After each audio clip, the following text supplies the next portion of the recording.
ආචාර්ය හර්ෂ සිල්වා මැතිතුමා ඔබතුමාට මිනිත්තු 10ක කාලයක් තියෙනවා. මම ස්තුතියි සභාපතිතුමනි. අද මේ ඉදිරිපත් කරලා තියෙන ඒ බදු සංශෝධන පනත් සහ ඉන්ටෙලෙක්චුවල් ප්‍රොපර්ටි පනත සම්බන්ධයෙන් කතා කරනකොට රජය වෙනුවෙන් අදහස් දක්වපු ගරු ඇමතුමන්ලා ඉදිරිපත් කරපු තර්ක කිහිපයක් පිළිබඳව පිළිතුරු දෙන්න කැමති. අපි දැක්කා නිවාඩ් කබ්‍රල් ඇමතුමා කියනවා සමහරු කෑකෝ ගහනවා කියලා රට ඉදිරියට යනකොට.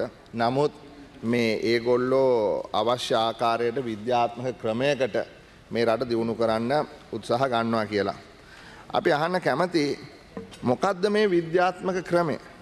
මේ විද්‍යාත්මක ක්‍රමය අනුව තීරණ අරගෙන වැඩ කරනවා නම් කොහොමද මං කැමති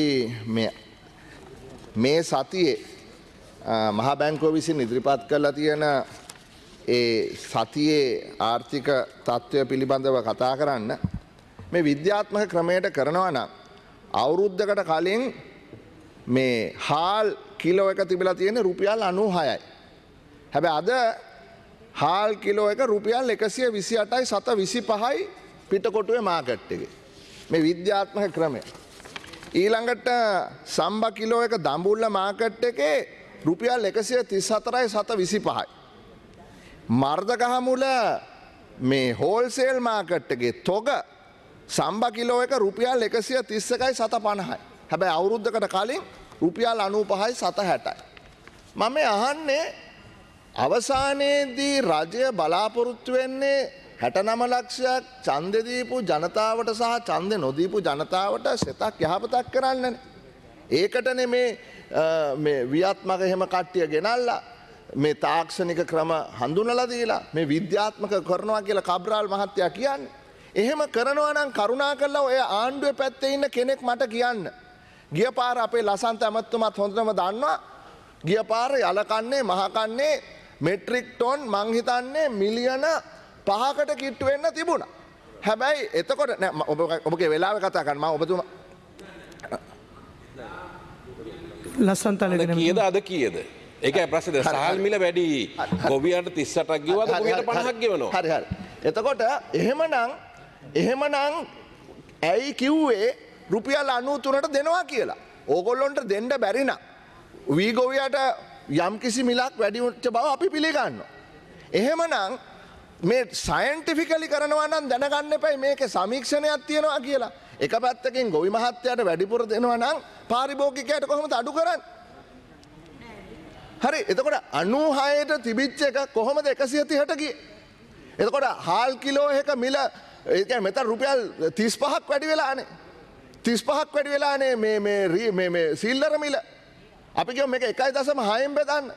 එතකොට දෙකෙන් බෙදුවත් කීයද? රුපියල් 17යි ගන්නන්නේ. රුපියල් 17යි රුපියල් 20ක් වැඩි වෙලා නැහැනේ වී කිලෝ එක. ඉතින් මම මේ කියන්නේ ඔබතුමාගේ මේ තාක්ෂණික සයන්ටිෆික් එක වැඩ කරන්නේ නැහැ. මේක හිර වෙලා. ඉතින් මේ එක උදාහරණයක් විතරයි. දැන් මේ අද බදු මේ අය කරන එක අඩු කරන්න ස්ට්‍රැටජික් ඩෙවලොප්මන්ට් එක ගැන කතා කරනවා, පෝර්ට් සිටි එක ගැන කතා කරනවා. අපි ඒකට විරුද්ධ නැහැ. අපේ කාලේ මම තමයි හිටියේ සභාපති හැටියට ස්ටියරින් කමිටි එකේ. And I would like to mention here that we had already prepared the draft Colombo Port City Act. It is there. I read in the newspapers that the law for the Colombo Port City Commission is going to be brought to this house very soon, which is good. And it is exactly the same that I, as the chairman of the steering committee, has proposed. Maybe you all made some changes along the way. That's all right. But what I'm saying is it is a continuation of a process. And I must admit that just because governments change, policies that we have taken for a longer period of time need not change. So therefore, I'm sure I don't need to table this. This is the act about setting up the Port City Commission, about setting up the business enterprises, and what kind of laws should be they should be willing to have to work. හර්ෂයමතුමා දැන් ඔබතුමා කිව්වර port සිටියේ කන්සෙෂන් එකේ tax එක ඔබතුමා හදපු එකක් කියලා. චම්පික රණවක ඇමතුමා කිව්වා මේ බදු සහන දෙන්නේ කෝටිපතියන් පිනවන්න කියලා. ඒ කියන්නේ ඔබතුමා කෝටිපතියන් පිනවන්න හදපු බද්දක්ද මේ අද දීලා තියෙන්නේ? නෑ මෙහෙමයි. මේකේ තියෙන්නේ ඔබතුමා මං කියපු දේ තේරුම් ගත්තේ නෑ. මම කතා කරේ පෝර්ට් සිටි ඇක්ට් එක ගැන. හරි එතකොට බදු සහන කියන එකයි පෝර්ට් සිටි ඇක්ට් එකයි කියන එකයි දෙක. ගරු මන්ත්‍රීතුමා බදු සහන දෙන්නේ මේ මුදල් අමාත්‍යාංශයෙන්. මේ පාර්ලිමේන්තුවේ කරන්නේ නීතිය සම්පාදනය කරන එක. ඒතකොට මේක තමයි නීතිය. කොළඹ වරාය නගර නීතිය. ඒකේ ඩ්‍රාෆ්ට් එක තමයි මම සභාපති හැටියට කරලා ඔබතුමාලා ඉදිරියට අරන්. ඒක ගැන මම මේ කිව්වේ. ඉතින් ඒ නිසා අපිට අවශ්‍ය වෙන මේ ස්පෙෂල් ඉකොනොමික් සෝන් කියන එක අපි තමයි ඉදිරිපත් කරේ. Hari, credit again. Special economic zone. So what we want to do is a special economic zone for services at the Colombo Port City and a special economic zone for manufacturing in the Hambantota Industrial Port. ඔබතුමාගේ පැත්තේ. මොකද අපි පක්ෂ විපක්ෂ මොකේ හිටියත් අපේ රටට ආයෝජකය ගෙන්නන්න ඕනේ කියන තැන අපි ඉන්නවා. හැබැයි දැන් මේ බදු සහන දෙන එකෙන් ගරු සභාපතිතුමනි අපිට වෙලා තියෙන්නේ රජයේ ආදායම සීග්‍රයෙන් පල්ලෙහා බහලා තියෙනවා. අපි කවුරුත් එක තේරුම් ගන්න ඕනේ.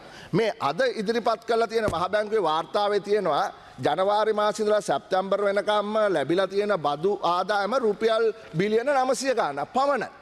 ඉතාමත්ම අඩු ප්‍රමාණයක්. මේ වාර්තාවෙම කියනවා මුදල් අච්චු ගහලා තියෙනවා කියලා රුපියල් බිලියන 700 ගණන්.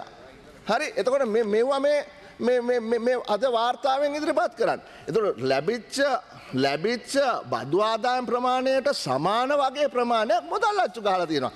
සිංගප්පූරුවේ හිටිය පළවෙනි මුදල් ඇමතිවරයා ස්වී ඔහු කිව්වා මුදල් අච්චු ගහලා රටක් සංවර්ධනය කරන්න පුළුවන් කියලා කවුරු හරි හිතනවා නම් ඒක මිත්‍යාවක් මිරිඟුවක්.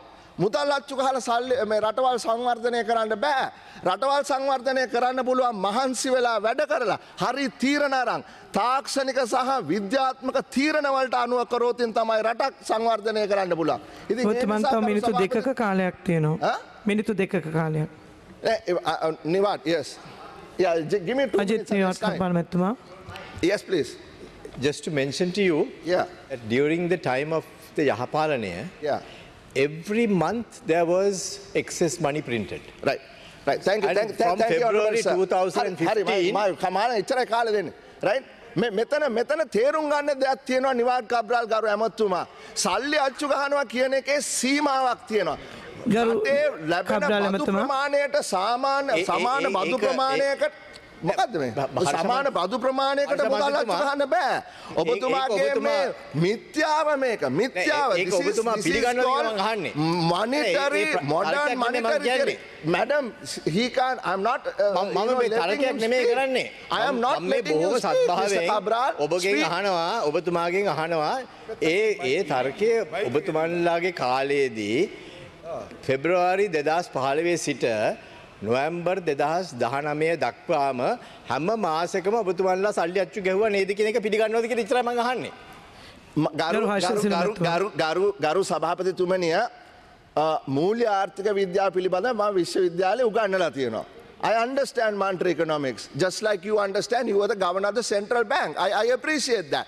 So you and I both know, right? You and I both know MV equals PQ. Right? So if the velocity stays the same and the output is also staying the same, in this case the output is coming down. If you increase the money available, what happens is the price goes up. This is a simple equation of monetary theory. Right? ඒ කියන්නේ මෙහෙමනේ මම පොඩි උදාහරණයක් දෙන්නම්. අපේ රටේ අපි හිතමු තියෙන්නේ පොල් ගෙඩි විතරයි කියලා. පොල් ගෙඩි ප්‍රමාණය වැඩි වුණොත් විතරයි ඇත්ත වශයෙන්ම මිනිස්සුන්ට ඒ දැනෙන ආර්ථික වර්ධනය ලැබෙන්නේ. නැතුව සල්ලි කොච්චර වැඩි වුණත් පොල් ගෙඩි වැඩි වෙන්නේ නැත්නම් ඒකේ ආර්ථික වර්ධනයක් මූර්ත වශයෙන් ලැබෙන්නේ නැහැ. සල්ලි වැඩි වුණොත් වෙන්නේ පොල් ගෙඩි වලට වඩා පොල් ගෙඩියේ මිල වැඩි වෙන එක විතරයි. මේක තමයි සාමාන්‍ය අපි ඔබත් මමත් දන්න ආකාරයට උද්දමනය කියලා කියන්නේ. නමුත් මගේ ප්‍රශ්නේ එතන නෙමෙයි ගරු සභාපතිතුමනි. දැන් සල්ලි අච්චු ගහන්න පුළුවන් සීමාවක් තියෙනවා. එතුමත් හොඳට දන්නවා. මේ නව්‍ය මූල්‍ය ආර්ථික ක්‍රමය අනුව වුණත් සල්ලි අච්චු ගහන්න පුළුවන් සීමා සහිතයි. ඒ නිසා තමයි ඔබතුමාට දීලා තියෙන මේ අමාත්‍යාංශයේ යටතේ මේ ලංකාවේ තියෙන මේ මහාමාර්ග ටික මොනවාද එක්ස්ප්‍රස් වේ ටික විකුණනවා කියලා අන්න මේ ට්‍රෙෂරියේ සෙක්‍රටරි කියලා තියෙනවා. විකුණනවා කියලා. මම කියවන්න කැමති මේක මම සභාගත කරනවා හැන්සාට් ගත කරන්නත් කියලා කියනවා. Wednesday 23rd December 2020. This is Mr. S.R. Radikala, Secretary to the Treasury. This is what he says, and I want to quote it. What reforms are you expecting in the state-owned enterprises SOE sector? The state-owned enterprises කියන අමාත්‍යාංශ වැඩ කටයුතු මං දන්න විදිහට නම් දීලා තියෙන්නේ අපි නිවාඩ් කබ්‍රාල් ඇමතුමාට. හැබැයි මෙතුමා කියනවා ඔබතුමයි කාලය අවසන්. හරි මට විනාඩි දෙකක් දෙන්න please, we have time no. හරි. එතකොට මෙතුමා හැබැයි මෙතුමා කියන විදිහට ලේකම්තුමා කියන විදිහට ජනාධිපතිතුමා තමයි තීරණ අරගෙන තියෙන්නේ, and I want to read this honorable madam. It says Sahasya Investment is a company that will own and manage the expressways and other such assets, including land that can be easily accessed through the expressways. This company will raise funds and manage the expressways, both existing and those yet to come. ඊට පස්සේ කියනවා සහස්‍ය. Then he says they have set up another company. ඒකට කට්ටියත් පත් කළා, රෙජිස්ටරුත් කළා. ඒකේ නම Selendiva Investment. මේකයි මේ සහස්‍ය ඉන්වෙස්ට්මන්ට් කියන කම්පැනියයි එව්වා ස්ටොක් මාකට් එකේ විකුණන්න යනවායි කියලා තියෙනවා. මේ තියෙන්නේ more assets are expected to be vested with these companies. It is also expected that a few entities will be listed in the market, hopefully before the end of the first half of 2021. හරිද? මෙතන කියන්නේ දැන් මේක තමයි කොලේ වහනවා කියන්නේ. මම කියන්නේ නැහැ මේක හරිද වැරදිද කියලා. මම කියන්නේ ඔබලා රජය ගන්න කලින් මොකද්ද කිව්වේ? බින් අඟලක් විකුණන්නේ නැහැ කිව්වා. කවුද ඇහුවා අර වරායවල් වික්කේ? කවුද ඇහුවා මේ අපේ දේශද්‍රෝහී වැඩ කරන්න එක කට්ටිය විකුණලා? ඊයේ මහින්ද රාජපක්ෂ අගමැතිවරයා මෙතන ඇවිල්ලා කිව්වා කිසි කෙනෙක්ට විකුණන්නේ නැහැ කිසිම දෙයක් කියලා. එහෙමනම් මම අහන්න කැමතියි මේ රජයේ ඇමතිවරු ඔක්කොම මෙතන ඉන්නවා. එහෙමනම් ඕගොල්ලෝ කියන්න නැගිටලා එස්.ආර්. රාටිගල මේ ලේකම් මුදල් අමාත්‍යාංශයේ කියලා තියෙන්නේ බොරු කියලා. මේකේ කියනවා එතුමාගේ වචන වලින්ම කියනවා ලංකාවේ හරි 1 minute and I'll stop. Expressway දැන් තියෙනවයි හදන්න තියෙනවයි සම්පූර්ණ අයිතිය සහ ඒවා වටේට තියෙන ඉඩම් වල අයිතිය මේ සමාගමට ගන්න යනවා කියලා. ඊට පස්සේ ඒ සමාගමට පුළුවන් කියලා ෂෙයාර්හෝල්ඩර්ස්ලා වැඩි කරන්න. ෂෙයාර්හෝල්ඩර්ස්ලා කොහොමද වැඩි කරන්නේ? ෂෙයාර්හෝල්ඩින් එකක් කොහොමද ගේන්නේ? එක්විටි එකක් කොහොමද ගේන්නේ? එක්විටි එකක් ගේන්න නම් දැන් තියෙන පාරක් ඒ පාර විකුණන්න ඕනේ. එහෙමත් නැත්නම් ඒ පාරෙන් කෑල්ලක් ස්ටොක් මාකට් එකට දාන්න ඕනේ. සෝ ඔන්න ඕක තමයි ඇත්ත කතාව. ඉතින් ඒ නිසා මිත්‍යාවෙන් මේ රට දියුණු කරන්න බෑ.